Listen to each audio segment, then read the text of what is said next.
Hello, everyone. This is Tom Fox back for another episode, and I'm absolutely thrilled today to have with me Kandi Stimson. Kandi, first of all, welcome to the podcast. Thank you. So, we had the opportunity to meet a few weeks ago at the Kerrville Arts and Cultural Center, where you, several other artists, were showing had a show, and it was a competition which you won with Best in Class. I got to visit with you a little bit, but asked if you'd come down and tell us a little bit about more about yourself and your artwork. So, first of all, thank you for taking the time to visit with us today. Thank you for the invitation. Let me go back to when did you start? Did you start as a little girl? Did you, like Elaine Capers, have a crazy aunt who drug her to a art class? We had one woman on the pod who started when she was 68 and sort of everything in between. What's your sort of origin and story around art? I think most kids love to play with art supplies, and even if it's just coloring. I can remember in kindergarten and finger paints, and I can still smell finger paints. And it was just fun to hands on, smeared around, and play. And I think as children, that's such a great time to be exposed to art because we still know how to play.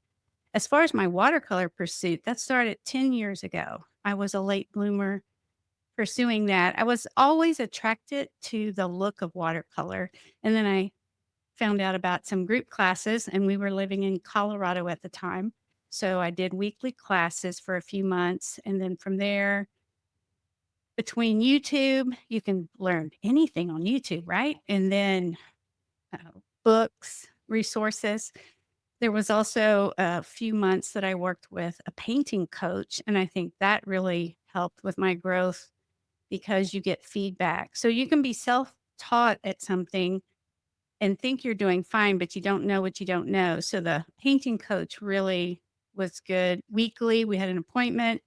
I would send him my artwork, my homework, and he lives in Northern California, but we just had a appointment and he would teach me how to see things and critique my work, and then he would critique my work, and he was a bit of a brute with critiquing, but it was wonderful, and I had so much growth there and still fall back on key points that I learned through that. Now I paint on a regular basis. I teach classes, workshops, and then probably the entering shows has been since we moved back to Texas almost 4 years ago, and I got involved in the local art community here in Kerrville. So, Where'd you grow up?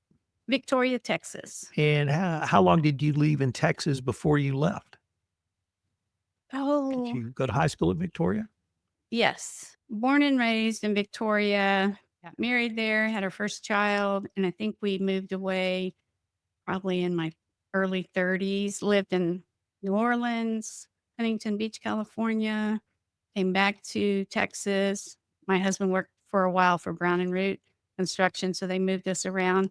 And then from there, decided to go to Colorado and spent a brief 24 years in Colorado. And but I got to Kerrville as soon as I could. So here I am. What part of Colorado? We live in Castle Rock, which is in between Denver and Colorado Springs, Okay. and had the full Rocky Mountain Range out our front door. So what brought you all to Kerrville?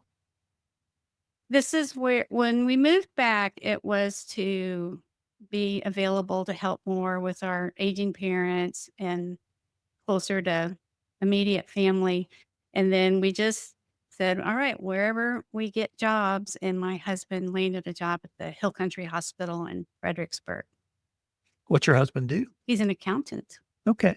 And so tell us about I've met a couple of artists who moved here 3 to 5 years ago, and they talked about how easy it was to sort of meet or integrate into the local art scene. Was that your experience, or did you dip your toe in it, or did you go full flung all foot, or how was that? I didn't even know there was this wonderful community here. And I came across a friend, someone that we actually knew when we lived in Colorado.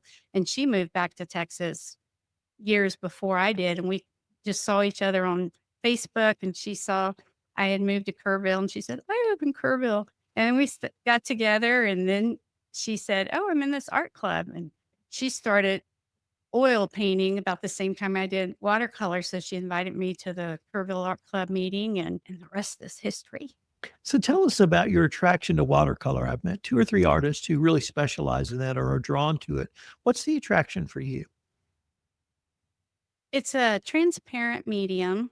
It's fluid. People that paint in other media, they'll say, "Oh, watercolor, that's so hard. I can't do watercolor," because you can't control it.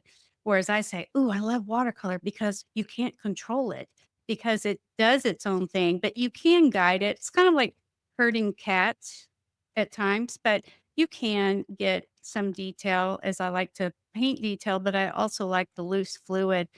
And I think the first time I saw a video of someone painting, it was you wet the paper and then you mix up your pigments with water and then you just kind of drop it into the surface and you can even rock your paper around and it merges and does its own thing. And I just think it's beautiful because it isn't every stroke isn't applied with a brush. A lot of it is just dropped in and you let it do its thing. So Do you plein air paint?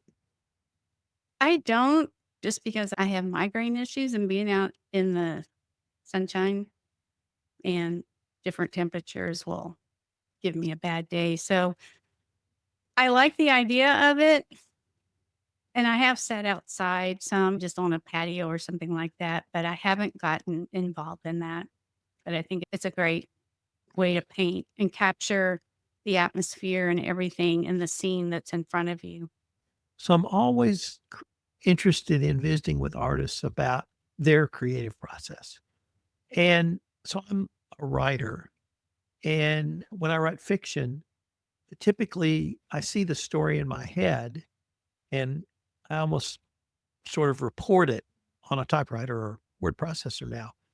How do you what's your creative process? Do you see a scene and then, uh, y paint what you see in your head? Do you take pictures? Do you use other pictures from other mediums such as books or the television? Or what's your creative process, Candy?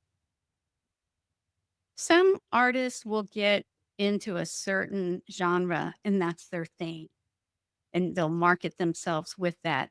I paint whatever I connect with and whatever moves me and touches me. So it can be driving along and on a trip and I say, pull over. And my husband thinks something's wrong, but it's just, no, back up. I need to take a picture of that scene because just something struck me. So I do better if I'm painting something I'm really moved or connected with, because then the whole experience of even just doing the painting, it's a joy, it really is. And I do occasionally paint pet portraits or some type of commission, and I struggle with them just in the sense of this wasn't my subject matter that I picked. But then I found that once I do pass it on to the client and see their that they're pleased with it and that it moves them, then I go, okay, that's why I can do that sometimes. But then I'm quickly back to whatever touches me. I really love animals. And so I like to do birds, dogs, wildlife, things with eyes because I connect with the animal looking back at me. Sometimes that's my own reference picture. I also have a friend who's a wildlife photographer. And so sometimes I get to paint from his, or at least get ideas from some of his work. And then sometimes I rarely just paint from my head. I see people that do that. And I think it might scare people if I did, just because it can be just almost unreal, I guess, and I prefer photorealism type painting, so So you recently we touched on, or I think I mentioned at the start of the podcast, you at least recently won Best in Class at a show at the KCC. Could you tell us a little bit about that show, your entry, and do you have an example of the painting that won? So tell us all about that. yes, I entered 3 paintings. We can paint oh, that'd be great. I can show Up them if to you wanna. 3. Okay, we'll go in this order like that. Thank you. And there's one painting, it's a butterfly on a flower. That one placed 2nd, in the category of floral and still life, and it's a watercolor batik, which is a different process that I just started on last summer.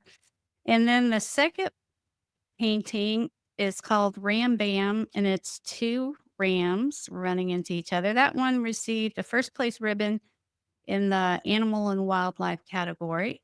And then the one that won best of show is called Sunset in Texas, and it's another watercolor batik, and it's trying to look like the shape of Texas in the foliage around, and then the sunset in the middle. That one I made up. So sometimes I do get a little creative. And I almost didn't enter it because it was an area on the painting that I felt like I was struggling with and just couldn't get it right. And my husband loves it. And I said, no, I'm not going to enter it. It just didn't. I didn't quite pull it off. And he goes, no, you have to enter it. And then it ended up winning. So now he thinks I'm supposed to listen to him more often. So We, I'm going to we all have think to, that. yeah, I know. I bet even Andrew thinks that. No comment. Do you teach or participate in other groups here in Kerrville? Yes, I'm also in the Guadalupe watercolor group since it's watercolor. And we have a show coming up, I think at the end of March or beginning of April. I think it's the beginning of Where? April, but same place. Well, KBCC? Great.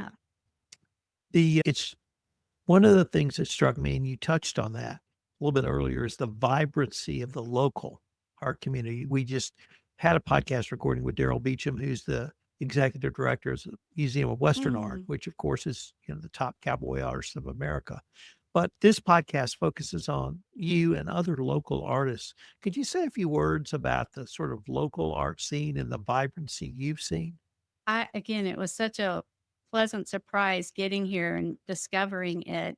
And I'm also in a group with Elaine on Mondays that we come together and we just paint. It's not a class.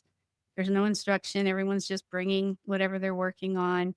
And being in the clubs, it takes a while to get to know people, and that's the case anywhere you go. But Kerrville is truly, genuinely a friendly, welcoming town. And I know they've been inundated with so many new people through the years, and I'm one of those, but I'm always running into people that are new here as well. So it's a great time to make connections with artists from all over the place.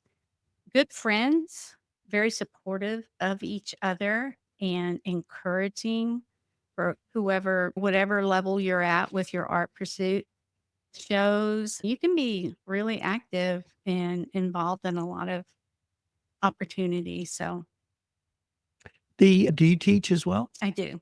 Tell us a little bit about your teaching and how someone who might be interested in finding out more about your teaching could perhaps contact you. I'm glad you asked. I have a class starting March 1st, this Saturday, beginner watercolor, and it's at the Art Center. They can go online to register for the class. It'll be for 4 Saturdays in March, 10:30 in the morning till 1 o'clock. Good basic instruction, no art experience required. We can work with people that are new to the idea of it. And I love teaching. Many years back, I used to teach dog obedience classes for 30 years. And so I love teaching and sharing so that people can get the most out of their dogs. And with this, teaching art and just trying to get people turned on to watercolor because I think it's a beautiful medium. And I do have people in class that continue on, and I've even seen some of my students do well in shows as they continue to develop their skills. And then I have some that just shake their head and go, no, thanks. Because it's not for everybody, but you get to try it out and experiment with it. And I've also done some demonstrations at the club meetings. I love sharing art information. Do you have a website or other social media platform that if someone wanted to look at your work, they could check it out? No? That's a great question. I've had people push me for a website. I've struggled with that just because I also get feedback from other artists that say their work gets stolen because there's just too much digital thievery out there.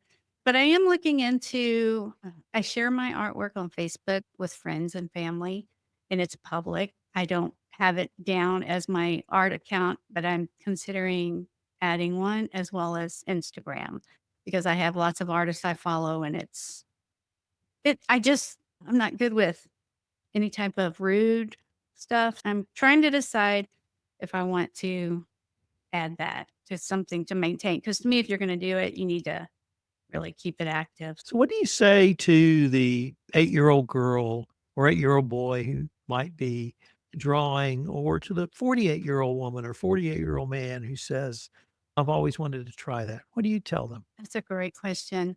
For kids, that's a wonderful time to pursue art and develop your skills and just play with it.